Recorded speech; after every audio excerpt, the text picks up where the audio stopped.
Assalamualaikum warahmatullahi wabarakatuh.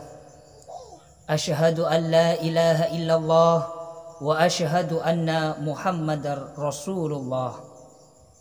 Begitu banyak ayat Al-Quran, hadis Nabi, begitu pula ucapan para wali mengenai makam ini, yakni makam melihat hakikat ilahi. Sebagaimana dalam firman Allah yang artinya Allah telah menurunkan perkataan yang paling baik, yaitu Al-Quran yang serupa ayat-ayatnya lagi berulang-ulang. Gemetar karenanya kulit orang-orang yang takut kepada Allah, kemudian menjadi tenang kulit dan hati mereka ketika mengingat Allah. Itulah petunjuk Allah. Dengan kitab itu Allah memberi petunjuk kepada siapa yang Allah kehendaki, dan barang siapa dibiarkan sesat oleh Allah, maka tidak seorang pun yang dapat memberi petunjuk. Az-Zumar 23. Begitu pula firman Allah yang artinya, maka apakah orang yang dibukakan Allah hatinya untuk menerima agama Islam, lalu ia mendapat cahaya dari Allah, sama dengan orang yang membatu hatinya. Celakalah, besarlah bagi orang yang membatu hatinya untuk mengingat Allah. Az-Zumar 22. Rasulullah Shallallahu Alaihi Wasallam bersabda, ilham ilahi yang memutuskan seseorang dari dunia dan membawanya kepada perenungan sifat-sifat Allah dengan memperlihatkan kepadanya tanda-tanda keesaan Allah, merupakan karunia yang telah utama dibanding dunia dan akhirat. Karenanya orang yang pernah merasakan pengalaman bersama Allah serta tidak merasakan manifestasi makrifat dan hakikat berarti tidak pernah merasakan kehidupan. Hadra Al-Junaid rahimakumullah berkata, ketika pengalaman bersama Allah membawa kepada perwujudan ilahi dalam diri seseorang, berarti ia telah merasakan kebahagiaan tertinggi atau kesedihan terdalam. Pengalaman bersama Allah terbagi ke dalam dua macam, yaitu kenikmatan jasmani dan kenikmatan rohani. Kenikmatan jasmani dilahirkan oleh ego yang tidak memberikan kepuasan ruhani sedikit pun. Kenikmatan itu berada di bawah pengaruh indera. Keberadaannya seringkali menipu dan dalam rupa atau bentuk tertentu agar orang lain melihat atau mendengarnya. Kenikmatan ruhani merupakan makam yang jauh berbeda. Kenikmatan ini muncul karena aliran energi ruhani. Biasanya pengaruh luar seperti syair atau ayat Al-Quran yang dibacakan dengan indah dan merdu, atau daya magnetis majelis zikir kaum sufi dapat mengalirkan energi rohani tertentu. Arus energi rohani itu muncul karena di saat itu tak ada lagi penolakan tubuh terhadap wujud, kehendak serta kemampuan akal untuk memilih dan memutuskan. Ketika daya tubuh dan akal lemah, kenikmatan yang muncul adalah kenikmatan rohani. Pengalaman seperti ini akan memberikan manfaat yang besar bagi para salik.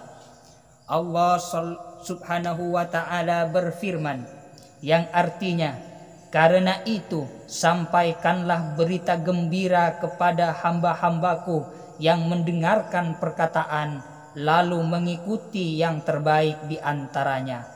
Mereka itulah orang yang telah diberi Allah petunjuk dan mereka itulah orang yang punya akal. Al-Zumar 17-18. Nyanyian merdu burung-burung juga desah nafas para pencinta termasuk sebab lahir yang menggerakkan energi rohani. Dalam keadaan seperti ini, keliaran dan kejahatan nafsu tersisihkan iblis hanya bisa bekerja di dalam gelap perbuatan nafsu dan sama sekali tidak bisa mencapai alam rahmat ilahi. Di alam rahmat ilahi, kenyataan luruh seperti luruhnya garam dalam air. Kejahatan itu sirna persis ketika seseorang membaca La ilaha illallah. Tak ada Tuhan selain Allah yang maha tinggi lagi maha agung mengenai pengaruh kenikmatan ruhani. Rasulullah Shallallahu Alaihi Wasallam bersabda, ayat Al-Quran, syair cinta yang indah dan memikat dan suara kerinduan akan menerangi wajah jiwa. Kenikmatan sejati adalah kebertautan cahaya dengan cahaya ketika jiwa manusia bertemu dengan cahaya ilahi. Tidak ada cahaya dan pencerahan pada kenikmatan yang diakibatkan oleh hawa nafsu dan setan. Keduanya hanya akan menimbulkan kekafiran, pengingkaran dan kesesatan. Kegelapan melahirkan kegelapan, itulah pekerjaan hawa nafsu. Manifestasi kenikmatan juga terbagi ke dalam dua bagian, yaitu kepada hasrat kemanusiaan dan manifestasi ruhani yang berada di luar jangkauan akal dan pilihan manusia.